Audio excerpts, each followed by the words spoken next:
परम सत्कार योग शासन जी, प्यार से कहिए धन निरंकार जी। शासन जी, आज ये समा सदगुरु माता जी सुदीक्षा जी की कृपा से पूज्य भाई साहब जी उमा शंकर जी के इस दरवाजे पर देखने को मिल रहा है। सच्चे पातशाह सदगुरु माता जी, आप रहमते बख्शना, आप जी सुमत प्रदान करना इनके परिवार में, ये हमेशा खुशहाल रहे हर प्रकार से। इसलिए कि साध संगत जी, संतों ने कहा है कि जहां सुमति तहां संपत्ति नाना नाना प्रकार की संपत्ति होती, सुमति हो परिवार में, और जहां कुमति तहां विपत्ति निधान। तो सासनिक संतों के परिवार में सुमति ही होती है, कुमति नहीं होती। और सासनिक जी, अब बात यह है, कहते हैं कि बिन देखे मन माने नहीं, और बिन मन माने प्यार नहीं, और बिना प्यार भक्ति नहीं होवे, बिन भक्ति बेड़ा पार नहीं। अब शासन जी, कौन सा बेड़ा, किस बेड़ा को कह रहा है कि पार नहीं हो सकता? ये बात तो आसानी में सब लोग कह देते हैं शासन जी। हम आप देखते हैं, एक काठ की नाव होती है, वो पानी में डूबती नहीं। क्यों नहीं डूबती? प्यार से कहिए, बैठ जाइए, बातें कम करिए, बातें घर पे कर लीजिएगा जा करके, संगत में बैठिए, संगत का आनंद लीजिए। एक काठ की नाव होती है, पानी में डूबती नहीं। क्यों नहीं डूबती है? वो काठ जब पौधे के रूप में था तो उसको पानी ने सींचा था। किसने सींचा था? पानी ने सींचा था। और जब पानी ने सींच कर उस पौधे को बड़ा किया, वो लक्कड़ बन गया, और वही लक्कड़ जब काटा गया और काट करके उसकी नाव बना दी गई, पानी में तैराया गया, तो वो डूबा नहीं। क्यों नहीं डूबा? इसलिए नहीं डूबा कि उसकी मित्रता पानी से थी। पहले उसकी मित्रता किससे थी? पानी से थी।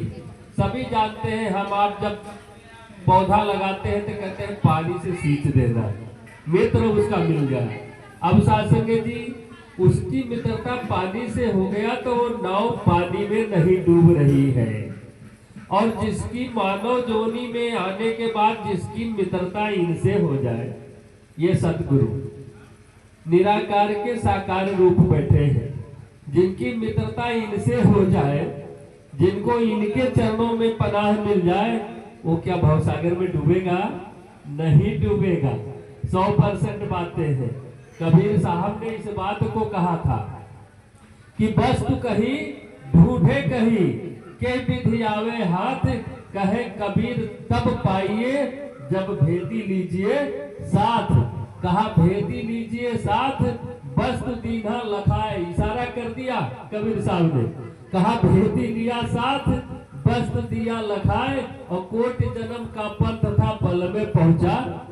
कितने जन्मों से कीड़ा मकोड़ा बनता रहा। सरसा जी तो कहते हैं, कई जन्म तू बन के कीड़ा रेंग रेंग के चलता रहा, तनिक तो सोचो हालत क्या थी जब सांप बिच्छू बनता रहा।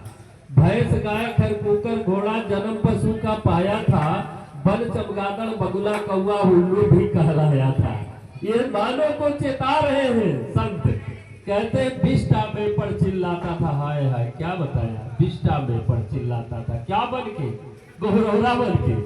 कहते बिष्टा में पर चिल्लाता था, भूल के अपने प्रभु का नाम, कहे अवतार गुरु से मिलके अब तो पाले ये अपना धाम। कब पाएगा? ये जा रहा है, ये शरीर तो धीरे धीरे जा रही है, ये उम्र तो धीरे धीरे जा रही है। जैसे बालू के रेत को हम मुट्ठी में लेते हैं और लेके चल देते हैं, वो रेत धीरे धीरे कब सरक गया हाथ से पता नहीं चला। हम कब बचपन में रहे, कब किशोरावस्था आए, कब बाल्यावस्था आए, कब जवानी आया, धीरे धीरे ये खिसक रहा है, ये जा रहा है। अरे जिस काम से आए हो काम तो कर लो। कहते हैं आए हो इस जहां में क्या काम है तुम्हारा, और ठहरोगे किस मकान पर जब लौटोगे दोबारा? किस मकान पर ठहरोगे भाई? उस मकान को जान तो लो। और सासंग जी, संसा बाबा जी एक जगह और फरमाते हैं, कहते हैं जग ना जाने भक्ति क्या है, हरि को पाना भक्ति है। त्याग के सारे रगड़े झगड़े गुरु रिझाना भक्ति है। कबीर साहब ने रिझाया, बाबा रविदास जी ने रिझाया, वो माता मीराबाई जी ने निभाया, माता सबरी जी ने निभाया, ऐसे लोग, गुरु नानक देव जी ने निभाया, नामदेव जी ने निभाया, ऐसे लोगों ने निभाया सासंग जी। लेकिन सासंग जी कब कैसे निभाया?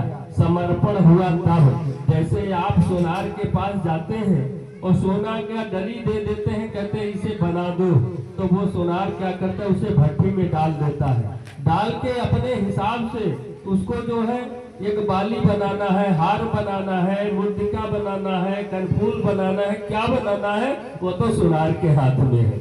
उसके हिसाब से, उसकी क्वांटिटी के हिसाब से उसे बना देना है। जो आप कहोगे ये बना दो, वो बना देगा।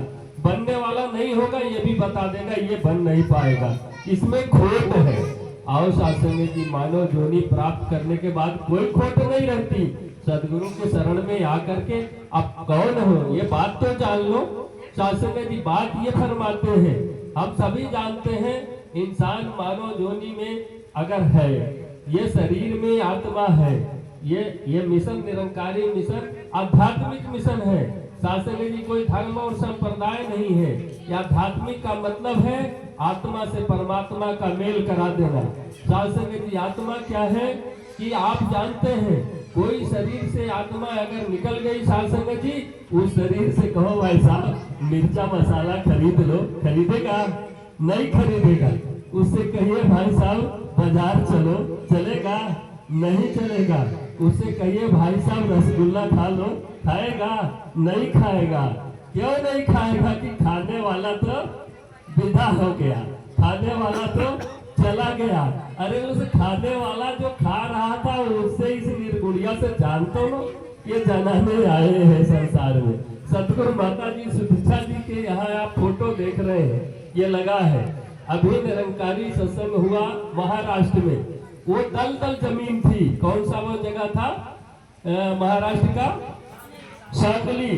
वो जो है दलदल जमीन थी, वहां पर माता जी ने आदेश कर दिया आपको समागम यही करना है। सासंग जी सभी गए, वहां जा करके देखते हैं, कहते हैं माता जी इस जगह पे समागम नहीं हो पाएगा, गाड़ियां अपने आप दलदल में समा जाती हैं। यहाँ पोल जो गाड़े जाते हैं अपने आप वो पोल चले जाते हैं जमीन में। माता जी कहती हैं समागम तो वही होना है। अब सासंग जी इनके आशीर्वाद, इनकी कृपा। सासंग जी जब ये आवाज हुई, वो महात्मा जाकर के जहां दलदल में गाड़ी समाती थी वही स्टेज बना देते हैं, वही समागम की टेंटें गाड़ दी जाती है। न वो दलदल में कोई गाड़ी समाया, न स्टेज समाया, न कोई टेंट समाया। सासंग जी उनकी कृपा देखो, ये चमत्कार नहीं तो और क्या है इस युग का। और सभी संगत किए, 3 दिन 4 दिन संगत करके सभी अपने अपने घर पलायन हुए।